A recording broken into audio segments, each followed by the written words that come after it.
Good morning guys. आज हम लोग कोलिनर्जिक सिस्टम पढ़ेंगे। तो drugs acting on cholinergic system. तो सबसे पहले हम लोग रिसेप्टर जानेंगे कि जो एसिटाइल कोलिन है किस रिसेप्टर से बाइंड करती है। तो मस्कैरेनिक रिसेप्टर है एंड निकोटिनिक रिसेप्टर है। तो मस्कैरेनिक रिसेप्टर में हम लोग M1, M2, M3 रिसेप्टर पढ़ेंगे और निकोटिनिक रिसेप्टर में NM और NN पढ़ेंगे, दो रिसेप्टर पढ़ेंगे। क्योंकि अगर हम रिसेप्टर जाने रहेंगे कि एसिटाइल कोलिन इस रिसेप्टर पर काम करती है, इस रिसेप्टर पे इसका मतलब एसिटाइल कोलिन के रिसेप्टर्स हैं इस यहाँ, तो उससे हमें क्या होगा कि उसकी मैकेनिज्म ऑफ एक्शन या फार्माकोलॉजिकल एक्शन जब पढ़ेंगे तो पूरा समझ में आ जाएगा। तो चलिए पढ़ते हैं मस्कैरेनिक। तो एसिटाइल कोलिन का सबसे पहले हम देखेंगे मस्कैरेनिक रिसेप्टर, यानी मस्कैरेनिक रिसेप्टर कहाँ कहाँ है।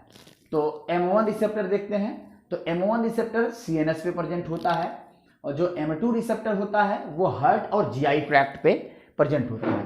अब बहुत इंपॉर्टेंट है कि ये जो रिसेप्टर्स हैं यह आपको पता होना चाहिए कि जो एसिटाइल कोलिन का रिसेप्टर है वो कहाँ कहाँ प्रेजेंट होता है, क्योंकि तभी उसका फार्माकोलॉजिकल एक्शन आप अच्छे से याद कर पाएंगे, नहीं तो उसका फार्माकोलॉजिकल एक्शन सबसे ज़्यादा कठिन हो जाता है। तो M1 रिसेप्टर CNS पे होता है, M2 रिसेप्टर हार्ट और GI ट्रैक्ट पे होता है और M3 रिसेप्टर एक्सोक्राइन ग्लैंड पे होता है। अब ये समझ लीजिए कि एंडोक्राइन ग्लैंड और एक्सोक्राइन ग्लैंड क्या होती है। जो एंडोक्राइन ग्लैंड होती है वो हार्मोन सिक्रीट करती है और जो एक्सोक्राइन ग्लैंड होती है वो एंजाइम सिक्रीट करती है। ये सब बेसिक चीज़ें हैं, पढ़े होंगे आप। तो ये चीज़ हमने देख लिया। उसके बाद हम ये देख लेते हैं कि नेचर इसका क्या है। जो M1 रिसेप्टर है उसका नेचर मतलब कौन से रिसेप्टर है। अब चूंकि रिसेप्टर शुरुआत में है, कोलॉजी जब पढ़ते हैं तो शुरुआत में ही सारे रिसेप्टर को डिस्क्राइब किया गया है। तो उसमें एक स्पेशल टाइप का रिसेप्टर है G प्रोटीन कपल्ड रिसेप्टर। तो जो मस्कैरेनिक रिसेप्टर है, चाहे वो M1 हो, M2 हो, M3 है, वो सब जो है G प्रोटीन कपल्ड रिसेप्टर का टाइप है। एक चीज ये, और रिस्पॉन्स जो होता है वो या तो डायरेक्ट रिस्पॉन्स होता है या तो इनडायरेक्ट रिस्पॉन्स होता है। रिस्पॉन्स तो अगर इनडायरेक्ट रिस्पॉन्स होगा तो सेकंड केमिकल मैसेंजर के थ्रू होगा। ये सब शुरुआत ही में दिया है, लेकिन ये चीज़ें हम 20 से पढ़ा रहे हैं तो डायरेक्टली हम पढ़ा रहे हैं। तो रिस्पॉन्स जो है सेकंड केमिकल मैसेंजर के तौर पे अगर देखें तो IP3 और DAG के थ्रू ये देगा, यानी second chemical messenger of M1 receptor is IP3 and DAG। और M2 रिसेप्टर की बात करें तो cyclic AMP inhibition, calcium potassium conductance, इसके थ्रू ये जो है साइक्लिक AMP इनहिबिशन करेगा। तो ये सेकंड केमिकल मैसेंजर के तौर पे है। और अगर हम M3 की बात करें तो IP3 और कैल्शियम आयन, इसके थ्रू जो है ये अपना सेकंड केमिकल मैसेंजर के थ्रू ये रिस्पॉन्स देगा। तो ये रहा मस्कैरेनिक रिसेप्टर एसिटाइल कोलिन का। अब इसका देख लेते हैं एसिटाइल कोलिन का निकोटिनिक रिसेप्टर कहाँ कहाँ है। तो निकोटिनिक रिसेप्टर की बात करें तो NM होता है एक मतलब इस जो है मसल्स के पर और एक न्यूरॉन्स पर। तो NM और NM की बात करें तो न्यूरोमस्कुलर जंक्शन पे होता है। ये जो NM रिसेप्टर होता है न्यूरोमस्कुलर जंक्शन पर होता है। ये काम कैसे करता है, तो इसकी मैकेनिज्म क्या है कि opening of sodium ion and potassium ion की ओपनिंग कर देता है। अब एक चीज यहां पे देखना होगा। अच्छा NN देख लेते हैं। तो ये autonomic ganglia, autonomic system, autonomic nervous system में ही सिंपैथेटिक एंड पैरासिम्पैथेटिक आ रहा था। तो NN जो होता है NN रिसेप्टर वो ऑटोनॉमिक गैंग्लिया में होता है। ये इसका जो रिस्पॉन्स होता है ये सोडियम पोटेशियम कैल्शियम आयन को ओपन कर देता है, इसके थ्रू अपना रिस्पॉन्स देता है। तो अब हम आ जाते हैं, ये तो रही सिंपल चीज़ें। अगर ये सारी चीज़ें पता हैं आपको तो फार्माकोलॉजिकल एक्शन हमें जो है पढ़ने में बहुत आसानी होगी। जैसे अब हम फार्माकोलॉजिकल एक्शन जब इसका पढ़ेंगे, अच्छा 2-3 टर्म है उसको आप समझ लीजिए। पहले एक होता है क्रोनोट्रोपिक एक्शन, एक होता है आयनोट्रोपिक एक्शन। क्रोनोट्रोपिक एक्शन में क्या होता है कि हार्ट बीट या हार्ट रेट बढ़ जाता है, उसे क्रोनोट्रोपिक एक्शन कहते हैं। जबकि आयनोट्रोपिक एक्शन क्या होता है कि जो force of contraction of the ventricle या एट्रिया है वो बढ़ जाता है। अगर ये आयनोट्रोपिक एक्शन है तो फोर्स ऑफ कंट्रैक्शन बढ़ेगा, मतलब फोर्स तगड़े से होगा। और जब फोर्स ऑफ कंट्रैक्शन बढ़ेगा तो जाहिर सी बात है, अगर मतलब क्रोनोट्रॉपिक और आइनोट्रॉपिक दोनों बढ़ रहा है तो जाहिर सी बात है कार्डियक आउटपुट बढ़ेगा। तो नॉर्मली हाइपोटेंशन में दिया जाता है ताकि वो क्रोनोट्रॉपिक एक्शन और आयोनोट्रॉपिक एक्शन हो जाए, ताकि ब्लड प्रेशर मेंटेन हो जाए। अब इसका फार्माकोलॉजिकल एक्शन देख लेते हैं एसिटाइलकोलिन का। तो हम सबसे पहले फार्माकोलॉजिकल एक्शन किस पे देखेंगे? सीएनएस पर, दूसरा हार्ट, तीसरा जीआई ट्रैक्ट एंड चौथा एक्सोक्राइन ग्लैंड। तो ये तो pharmacological action on muscarinic receptor, pharmacological action on muscarinic. तो मस्कैरेनिक रिसेप्टर के थ्रू अगर देखेंगे तो एक चीज इंपॉर्टेंट है इसमें कि एसिटाइलकोलिन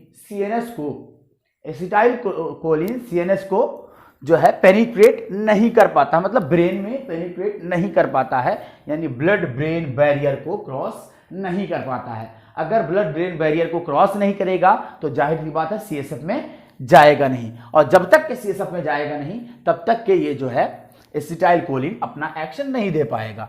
तो सबसे इंपॉर्टेंट बात आएगी कि सीएनएस पर ये काम क्या करेगा। तो पहला हो गया हमारा सीएनएस पर फार्माकोलॉजिकल एक्शन। पहली हेडिंग रहेगी central nervous system.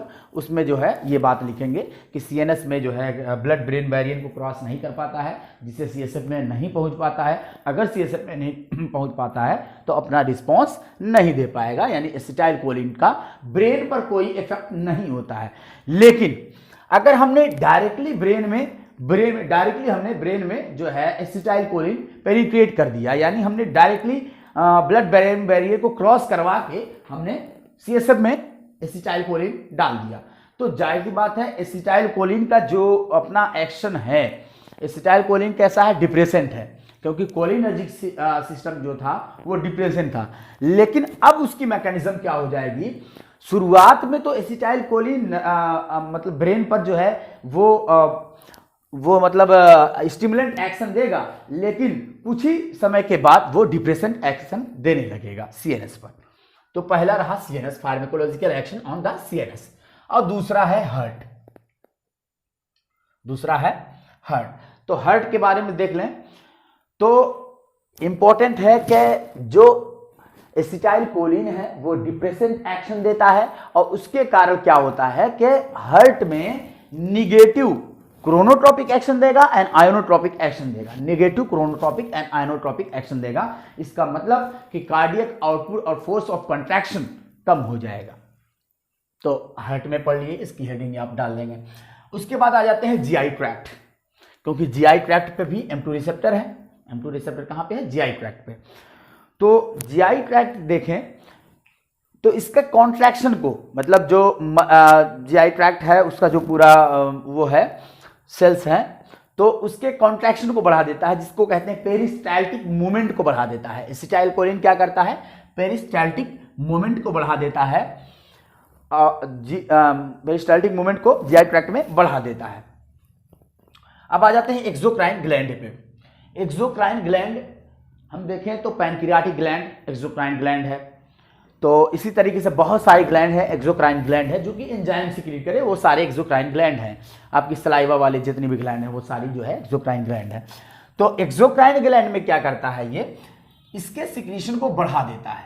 Acetylcholine exocrine gland का सिक्रीशन बढ़ा देता है, जिससे एंजाइम्स का सिक्रीशन बढ़ जाता है। अगर हम मतलब जीआई ट्रैक्ट की बात करें तो उसमें जब एक्सोक्राइन का सिक्रीशन बढ़ेगा, एक्सोक्राइन ग्लैंड का सिक्रीशन बढ़ेगा, एंजाइम ज़्यादा होगा, तो जाहिर सी बात है डाइजेशन बढ़िया होगा।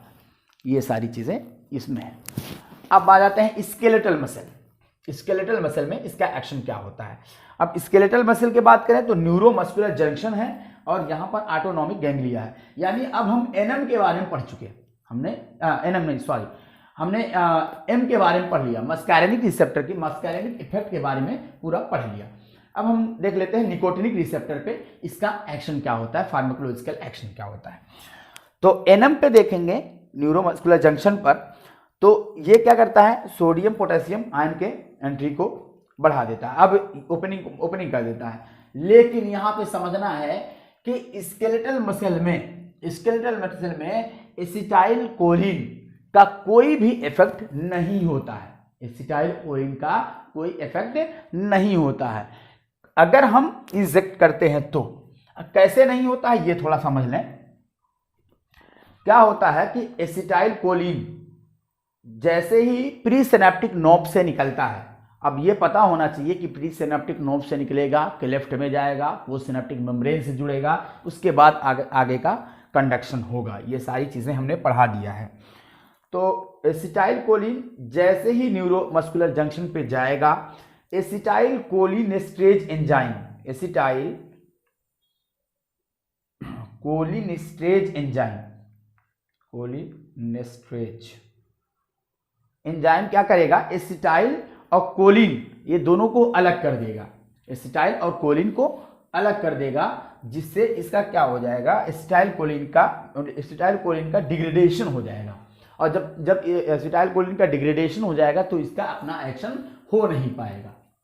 तो स्केलेटल मसल देख लिया। अब हम आ जाते हैं ऑटोनॉमिक गैंग्लिया। ऑटोनॉमिक गैंग्लिया इसमें क्या करता है, तो ऑटोनॉमिक गैंग्लिया में क्या करता है कि इसके डोज पर डिपेंड करता है, एसिटाइल कोलिन के डोज पर डिपेंड करता है। अगर एसिटाइल कोलिन की डोज हाई है, अगर एसिटाइल कोलिन की डोज आपने हाई लिया है तो क्या होगा कि ये स्टिमुलेंट एक्शन देने लगेगा। ऑटोनॉमिक गैंग्लिया पे क्या करेगा, सिंपैथेटिक एक्शन देने लगेगा, सिंपैथेटिक एक्शन देने लगेगा। और देना कैसा चाहिए, पैरासिम्पैथेटिक एक्शन देना चाहिए, लेकिन डोज हाई लेने पर सिंपैथेटिक एक्शन देने लगेगा। और अगर मीडियम लिया है तो ये दोनों देगा। ये इंपॉर्टेंट है कि एसिटाइल कोलिन सिंपैथेटिक एक्शन भी देने लगता है और पैरासिम्पैथेटिक एक्शन भी देने लगता है। तो ऑटोनॉमिक गैंग्लिया भी हमने देख लिया। ये रहा इसका फार्माकोलॉजिकल एक्शन। तो पहले हमने रिसेप्टर पढ़ा, उसके बाद हमने दो टर्म पढ़े, क्रोनोट्रोपिक एक्शन एंड आयोनोट्रोपिक एक्शन, और on the basis of the receptor हमने उसका फार्माकोलॉजिकल एक्शन पढ़ लिया। तो अगर वीडियो अच्छी लगे तो लाइक शेयर सब्सक्राइब जरूर करें।